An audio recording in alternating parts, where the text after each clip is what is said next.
Agora eu vou apresentar como é que eu fiz para fazer simulações usando o Multisim, né, ou usando LTSpice. Na primeira questão, você tem que fazer leitura com multímetro das tensões em cima desse circuito, né, em AC, primeiro em DC e depois em AC.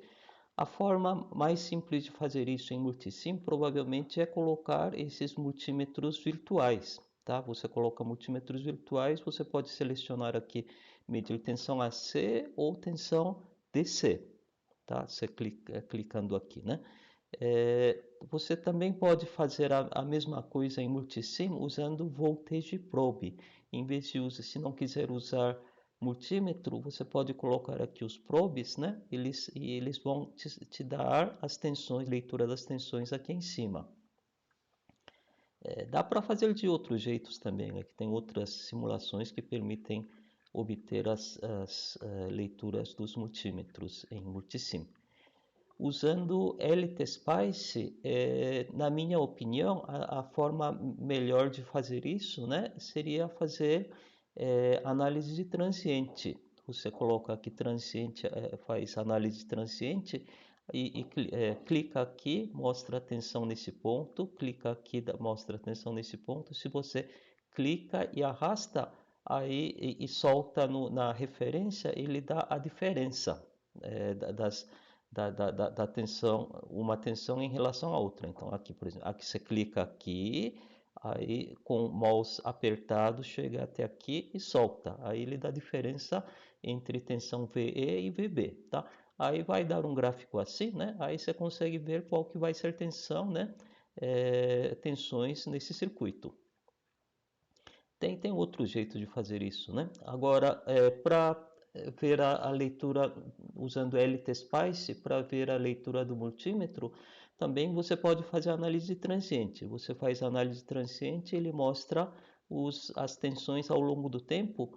Aí você mede a tensão de pico, conhecendo tensão de pico de senoide, você consegue calcular o valor eficaz, que é a leitura que o multímetro vai dar, tá? Quando for fazer análise de transiente, é interessante colocar um número aqui.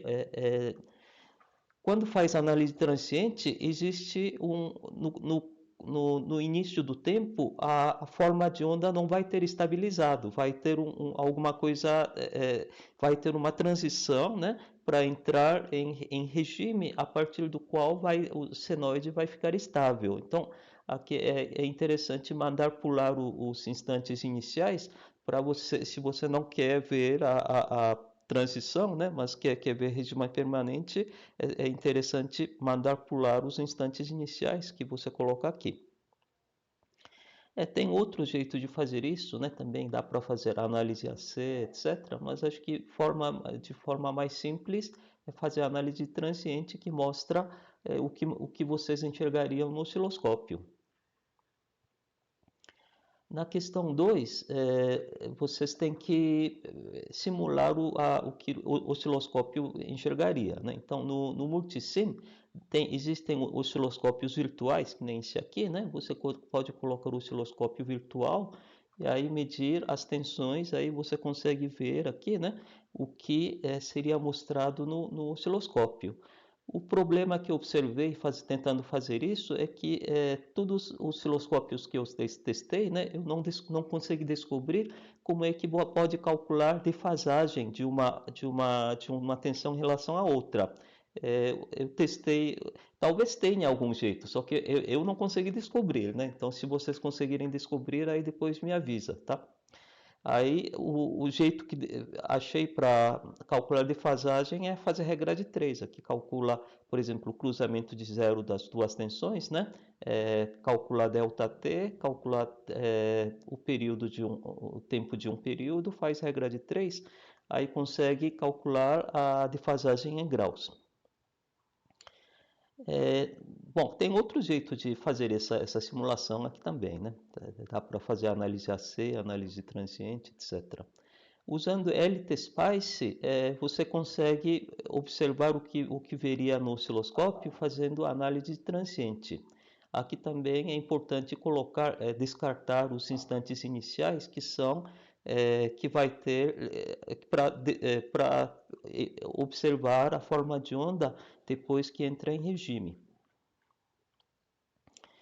Nas questões 3, 4 e 5, né, vocês podem usar, acho que podem continuar usando o Multisim ou LTSpice, né, mas outra forma de fazer essa simulação é usar alguma linguagem que permita fazer contas com números complexos. Então, circuitos que nem esse aqui, né, que só tem resistência, indutância e fonte senoidal, né? Você consegue simular bastante bem, né? Simplesmente usando números complexos, como eu mostrei na primeira parte dessa aula, né? Você coloca aqui impedância complexa, né? Aí aqui você calcula, você soma as impedâncias, isso aqui impedância da bobina, calcular a corrente, calcula a tensão em cima do resistor, calcula a tensão em cima da bobina. Aí você tem os números complexos, né? Você consegue calcular o módulo, a tensão de pico, tensão de pico, consegue calcular a fase, né? Tudo isso considerando que fase zero é a tensão, certo? Se você quiser considerar fase zero a corrente, aí o que tem que fazer? Tem que subtrair a fase da corrente de cada um dos ângulos. Por exemplo, eu peguei aqui, fase da corrente é o ângulo da corrente. Aí a tensão em número complexo, considerando fase da corrente nula, em vez de considerar a fase da tensão nula, né, você tem que subtrair, né, a fase da corrente de cada um dos ângulos. Tá? Na minha opinião, né, quer dizer, essa forma de simular, né, é até mais simples do que usar Multisim ou LTSpice para circuitos assim desse tipo aqui, que tem fonte senoidal, resistores, capacitores e indutores. Aí você simula tranquilamente e simula aqueles gráficos que tem que traçar, aí várias tabelas, preencher tabelas, esse tipo de coisa fica muito mais simples, na minha opinião, né? Fica bem mais simples fazendo simulação desse jeito, tá? É, tá certo? É minha opinião, né? Vocês podem fazer perfeitamente usando Multisim ou LTSpice.